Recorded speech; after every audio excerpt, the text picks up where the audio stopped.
আসসালামু আলাইকুম ওরহমতুল্লাহ। ওয়ালাইকুম আসসালাম ওরহমতুল্লাহ। তোমরা সবাই কেমন আছো? আলহামদুলিল্লাহ, আপনি কেমন আছেন? আলহামদুলিল্লাহ, আমিও ভালো আছি। আমরা আজকে এমন একজন মহান ব্যক্তির গল্প শুনব যিনি ইসলামের পূর্বে অনেক সুদর্শন ও শৌখিন ছিলেন। ইসলাম গ্রহণের পরে সচ্ছলতা ও শৌখিনতা শেষ হয়ে যায়। নিজের জীবনের শেষ শক্তি ও রক্তটুকু ইসলামের জন্য ব্যয় করেন। এই মহান ব্যক্তির নাম হল হযরত মুসাব ইবনে উমায়ের রাজিয়াল্লাহু তাআলা আনহু। তার নাম ছিল মুসাব, উপনাম হল আবু আবদুল্লাহ। পিতার নাম উমায়ের এবং মাতার নাম হুন্নাস বিনতে মালিক। পুরো বংশ পরম্পরা হল মুসাব বিন উমায়ের বিন হাসিম বিন আব্দ মানাফ বিন আব্দুদ্দার বিন কুসাই আল কুরাশি। তার শারীরিক গঠন ছিল মাঝারি উচ্চতার, চেহারা অত্যন্ত সুন্দর ও কোমল এবং চুল ছিল অত্যন্ত আকর্ষণীয়। তার প্রাথমিক অবস্থা হল হযরত মুসাব মক্কার একজন অত্যন্ত সুদর্শন যুবক ছিলেন। তার পিতামাতা তাকে অত্যন্ত ভালোবাসতেন। বিশেষ করে তার মা হুন্নাস বিনতে মালিক ধনী হওয়ার কারণে নিজের কলিজার টুকরো সন্তানকে অত্যন্ত বিলাসিতার মধ্যে দিয়ে লালন পালন করেছিলেন। তিনি সে সময়ের সবচেয়ে দামি পোশাক এবং সর্বোত্তম সুগন্ধি ব্যবহার করতেন।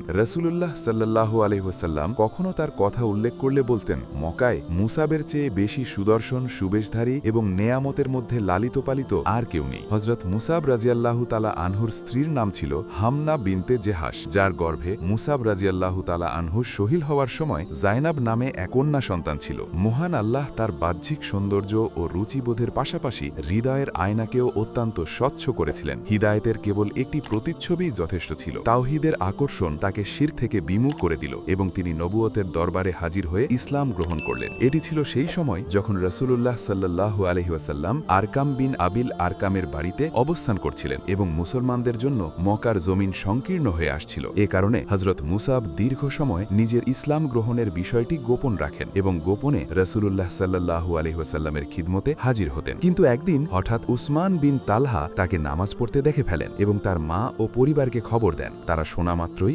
ভালোবাসা ঘৃণায় রূপ নিল এবং শিরকের আদালত এই তাওহীদের অপরাধীকে নির্জন কারাবাসের সাজা শোনাল। হযরত মুসাব রাদিয়াল্লাহু তাআলা আনহু দীর্ঘ সময় বন্দী জীবনের কষ্ট সহ্য করেন, কিন্তু কারাগারের তিক্ত জীবন শেষ পর্যন্ত তাকে জন্মভূমি ত্যাগে বাধ্য করল এবং তিনি শান্তি ও নিরাপত্তার সন্ধানে হিজরতকারীদের সাথে হাবশা বা আবিসিনিয়ার দিকে রওনা হলেন। এই বিলাসিতায় লালিত যুবকের এখন আর নরম পোশাকের প্রয়োজন ছিল না, না ছিল সুগন্ধির শখ, আর না ছিল পার্থিব সুখের চিন্তা। কেবল তাওহীদের এক ঝলক তাকে সমস্ত নশ্বর সাজসজ্জা থেকে বেপরোয়া করে দিয়েছিল। দীর্ঘ সময় পর হাবশা থেকে পুনরায় মক্কায় ফিরে আসেন। হিজরতের কষ্টে তার শারীরিক রূপ লাবণ্য আর অবশিষ্ট ছিল না। তা দেখে তার মায়ের মনে করুণার উদ্রেক হয় এবং তিনি পুনরায় নির্যাতন করা থেকে বিরত থাকেন। ইতোমধ্যে ইসলামের আলো জাবালে ফারান থেকে মদিনার উপত্যকা পর্যন্ত পৌঁছে গিয়েছিল এবং মদিনার একটি সম্মানিত গোষ্ঠী ইসলাম গ্রহণ করেছিল। তারা নবুয়তের দরবারে আবেদন জানালেন যেন কাকুকে তাদের দ্বীন শিক্ষার জন্য পাঠানো হয়। রাসূলুল্লাহ সাল্লাল্লাহু আলাইহি ওয়াসাল্লামের জহুরি চোখ এই কাজের জন্য হযরত মুসাব বিন উমায়ের রাদিয়াল্লাহু তাআলা আনহুকে নির্বাচন করলেন এবং কিছু মূল্যবান নসিহত দিয়ে তাকে মদিনায় পাঠিয়ে দিলেন। মদিনায় পৌঁছে হযরত মুসাব বিন উমায়ের রাদিয়াল্লাহু তাআলা আনহু হযরত আসাদ বিন জুরারা রাদিয়াল্লাহু তাআলা আনহুর বাড়িতে অবস্থান করেন এবং ঘরে ঘরে গিয়ে কুরআন শিক্ষা ও ইসলাম প্রচারের কাজ শুরু করেন। এভাবে যখন ধীরে ধীরে ঈমানদারের একটি দল তৈরি হলো, তখন তিনি হযরত আসাদের বাড়িতে এবং বনি জাফরের ঘরে সবাইকে নামাজ ও তেলাওয়াতের জন্য একত্রিত করতেন। একদিন হযরত মুসাব বনি জাফরের ঘরে কিছু মুসলমানকে তালিম দিচ্ছিলেন। তখন বনি আব্দুল আশাল গুত্থের সর্দার সাদ বিন মুআজ রাদিয়াল্লাহু তাআলা আনহু তার সাথী উসাইদ বিন হাদিরকে বললেন, এই ইসলাম প্রচারককে আমাদের মহল্লা থেকে বের করে দাও, যে এখানে এসে আমাদের দুর্বল মনা লোকদের বিভ্রান্ত করছে। যদি মেজবান আসাদের সাথে আমার আত্মীয়তা না থাকতো তাহলে আমি তোমাকে কষ্টের দায়িত্ব দিতাম না। এ কথা শুনে উসাইদ বর্ষা হাতে নিলেন এবং অত্যন্ত রাগান্বিত হয়ে হযরত মুসাব ও আসাদের কাছে গিয়ে বললেন, তোমাদের এখানে কে ডেকেছে যে আমাদের দুর্বল লোকদের বিভ্রান্ত করছো? যদি তোমাদের নিজেদের জীবনের মায়া থাকে তাহলে ভালো হবে এক্ষুনি এখান থেকে চলে যাও। হযরত মুসাব অত্যন্ত নরমভাবে জবাব দিলেন, বসে আমাদের কথা শুনুন, যদি পছন্দ হয় তবে গ্রহণ করবেন, নয়তো আমরাই নিজে চলে যাব। উসাইদ বর্ষা মাটিতে গেড়ে বসে পড়লেন এবং মনোযোগ দিয়ে শুনতে লাগলেন। হযরত মুসাব কোরআনের কয়েকটি আয়াত তিলাওয়াত করে ইসলামের এমন সুন্দর রূপ তুলে ধরলেন যে কিছুক্ষণের মধ্যেই উসাইদের অন্তর ঈমানের আলোতে আলোকিত হয়ে উঠল। তিনি অস্থির হয়ে বলে উঠলেন, কতই না চমৎকার এই ধর্ম, কতই না উত্তম হিদায়াত। এই ধর্মে প্রবেশের নিয়ম কি? হযরত মুসাব বললেন, প্রথমে গোসল করে পরিষ্কার পোশাক পরিধান করুন, তারপর মনে প্রাণে লা ইলাহা ইল্লাল্লাহু মুহাম্মাদুর রাসূলুল্লাহ পাঠ করুন। তিনি তৎক্ষণাৎ তা পালন করলেন এবং বললেন, আমার পরে আরও একজন ব্যক্তি আছেন যাকে ঈমানের পথে আনতে হবে। তিনি যদি ইসলাম গ্রহণ করেন তাহলে পুরো বনি আব্দুল আশহাল গোত্র তার অনুসরণ করবে। আমি এক্ষুনি তাকে আপনাদের কাছে পাঠিয়ে দিচ্ছি। উসাইদ ক্ষোভের পরিবর্তে ভালোবাসার সওদা নিয়ে ফিরে এলেন। সাদ বিন মুআজ দূর দূর থেকে তাকে দেখে বললেন, আল্লাহর কসম, এই ব্যক্তির অবস্থায় নিশ্চয়ই কোনো পরিবর্তন এসেছে। কাছে আসার পর জিজ্ঞেস করলেন, কি হয়েছে? তিনি বললেন, আল্লাহর কসম, ওরা দুজনে মোটেও ভীত নয়। আমি বারণ করায় তারা বলল তারা তাই করবে যা আপনি পছন্দ করেন। তবে আমি শুনেছি বনি হারিসা আসাদকে হত্যা করতে বের হয়েছে, কারণ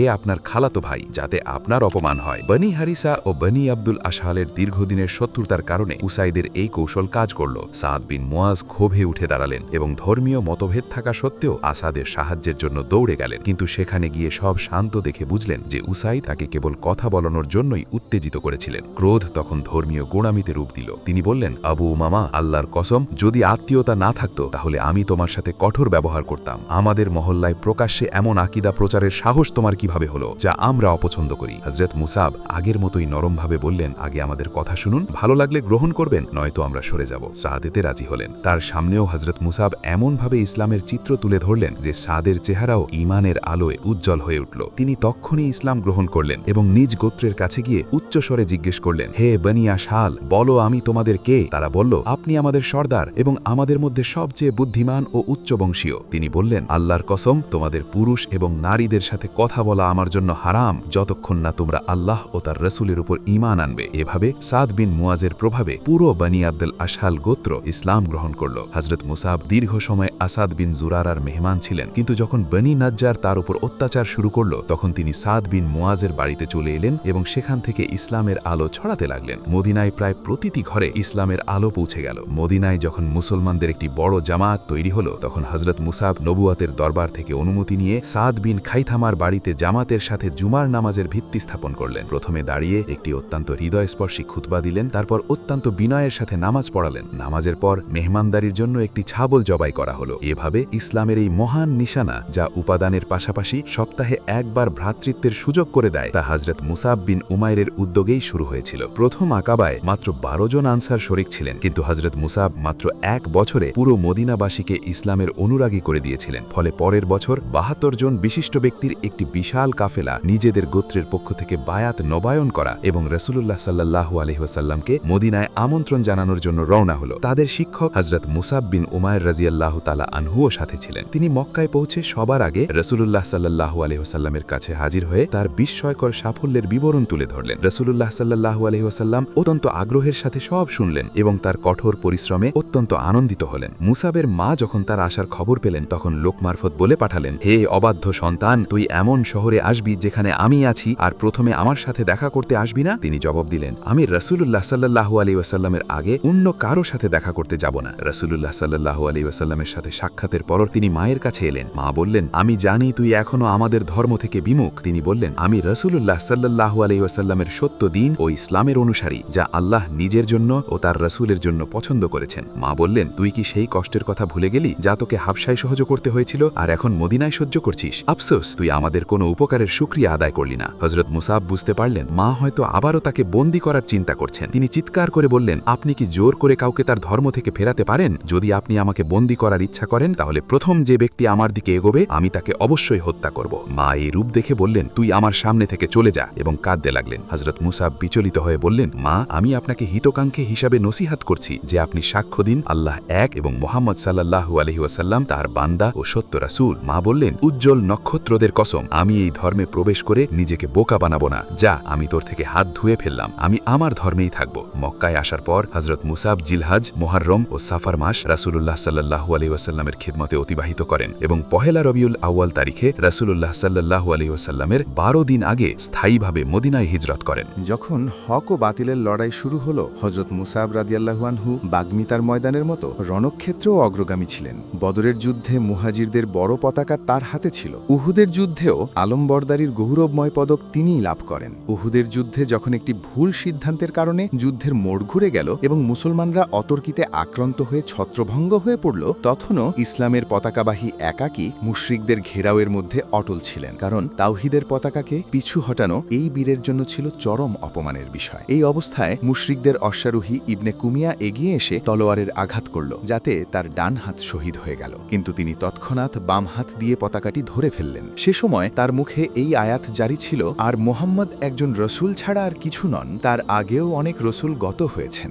আলে ইমরান 144। ইবনে কুমিয়া দ্বিতীয়বার আঘাত করলে বাম হাতটিও বিচ্ছিন্ন হয়ে গেল। এবার তিনি দুই বাহু বাহু দিয়ে পতাকাটি নিজের বুকের সাথে চেপে ধরলেন। ইবনে কুমিয়া ক্ষিপ্ত হয়ে তলোয়ার ফেলে সজোরে বর্ষা ছুড়ে মারল। বর্ষার ফলকটি তার বুকে বিদ্ধ হয়ে রয়ে গেল। ইসলামের এই সত্য সৈনিক ওই আয়াতটি তিলাওয়াত করতে করতে চিরনিদ্রায় শায়িত হলেন। কিন্তু ইসলামের পতাকা ভুলুণ্ঠিত হওয়ার জন্য আসেনি। তার ভাই আবু রুম বিন উমাইর এগিয়ে এসে পতাকাটি ধরলেন এবং শেষ পর্যন্ত বীরত্বের সাথে লড়াই করলেন। ইন্না লিল্লাহি ওয়া ইন্না ইলাইহি রাজিউন। লড়াই শেষে রাসূলুল্লাহ সাল্লাল্লাহু আলাইহি ওয়াসাল্লাম হযরত মুসাব বিন উমাইরের লাশের পাশে দাঁড়ালেন এবং এই আয়াত তিলাওয়াত করলেন। মুমিনদের মধ্যে এমন কিছু লোক রয়েছে যারা আল্লাহর সাথে কৃত ওয়াদা সত্য করে দেখিয়েছে। সূরা আল আহজাব 23। তারপর লাশের দিকে তাকিয়ে বললেন, আমি তোমাকে মক্কায় দেখেছিলাম যেখানে তোমার মতো সুদর্শন ও সুবেশধারী আর কেউ ছিল না, কিন্তু আজ দেখছি তোমার চুল এলোমেলো এবং শরীরে মাত্র একটি চাদর। এরপর বললেন, নিশ্চয়ই আল্লাহর রসুল সাক্ষ্য দিচ্ছে যে তোমরা কিয়ামতের দিন আল্লাহর দরবারে উপস্থিত হবে। এরপর মুজাহিদদের আদেশ দিলেন যেন শহীদদের সালাম জানায় এবং বললেন, যার হাতে আমার প্রাণ তার কসম করে বলছি, কিয়ামত পর্যন্ত যে কেউ এদের সালাম জানাবে তারা তার জবাব দেবে। সে সময়ে দারিদ্র্যের কারণে শহীদদের জন্য কাফনও জুটছিল না। হযরত মুসাবের লাশের উপর মাত্র একটি চাদর ছিল, যা দিয়ে মাথা ঢাকলে পা ছুলে যেত আর পা ঢাকলে মাথা। শেষ পর্যন্ত চাদর দিয়ে মুখ ঢাকা হলো এবং পায়ে ইজখির ঘাস দেওয়া হলো। তার ভাই আবু রুম বিন উমায়ের, আমির বিন রাবিয়া এবং সুয়াইবিত বিন সাদ তাকে কবরে নামালেন। হযরত মুসাব রাদিয়াল্লাহু আনহু অত্যন্ত বুদ্ধিমান ও সুবক্তা ছিলেন। মদিনায় যে দ্রুতগতিতে ইসলাম ছড়িয়েছে তা থেকে তার গুণের আন্দাজ করা যায়। যতটুকু কুরআন নাজিল হয়েছিল তিনি তার হাফেজ ছিলেন। মদিনায় জুমার নামাজের সূচনা তার মাধ্যমেই হয়েছিল এবং তিনি প্রথম ইমাম নিযুক্ত হয়েছিলেন। তার নৈতিক মান অত্যন্ত উঁচু ছিল। ইসলামের শিক্ষা তার মেজাজে কেবল গাম্ভীর্যই আনেনি, বরং তাকে কষ্ট সহিষ্ণু করে তুলেছিল। বিশেষ করে হাবশার মরুভূমির জীবন তাকে ধৈর্য ও দৃঢ়তার শিক্ষা দিয়েছিল এবং শত্রুর মাঝে থেকে কিভাবে নিজের লক্ষ্য অর্জন করতে হয় তা শিখাইছিল। এ কারণেই রাসূলুল্লাহ সাল্লাল্লাহু আলাইহি ওয়াসাল্লাম তাকে নবমুসলিমদের শিক্ষা ও ইসলাম প্রচারের মতো গুরুত্বপূর্ণ দায়িত্ব নিয়োজিত করেছিলেন। স্বভাবগতভাবে তিনি অত্যন্ত রুচিশীল ছিলেন। ইসলাম গ্রহণের আগে দামি পোশাক ও উন্নত সুগন্ধ ব্যবহার করতেন। সে সময়কার আভিজাত্যের প্রতীক হাদরামি জুতো তিনি ব্যবহার করতেন। তার সময়ের অধিকাংশই সাজসজ্জা ও চুলের পরিচর্যায় কাটত। কিন্তু ইসলাম গ্রহণের পর তাওহীদের সুধায় এমন বিভোর হলেন যে সমস্ত বিলাসিতা ভুলে গেলেন। একদিন তিনি নবুয়তের দরবারে এমন অবস্থায় হাজির হলেন যে তার শরীরের লজ্জা নিবারণের জন্য কেবল একটি টুকরো চামড়া ছিল, যাতে অনেক তালি লাগানো ছিল। সাহাবী করম তা দেখে সমবেদনায় মাথা নিচু করে ফেললেন। রাসূলুল্লাহ সাল্লাল্লাহু আলাইহি ওয়াসাল্লাম বললেন, আলহামদুলিল্লাহ, এখন দুনিয়া ও দুনিয়ার বাসিন্দাদের অবস্থা বদলে যাওয়া উচিত। এই সেই যুবক মক্কায় যার চেয়ে বেশি বিলাসিতায় লালিত আর কেউ ছিল না, কিন্তু নেক কাজের আগ্রহ ও আল্লাহ ও তার রাসূলের ভালোবাসা তাকে সব কিছুর থেকে অমুখাপেক্ষী করে দিয়েছে। আল্লাহ তাআলা তার উপর শান্তি বর্ষণ করুন, যেদিন তিনি শাহাদাতের অমৃত পান করেছিলেন এবং যেদিন তিনি পুনরুজ্জীবিত হবেন।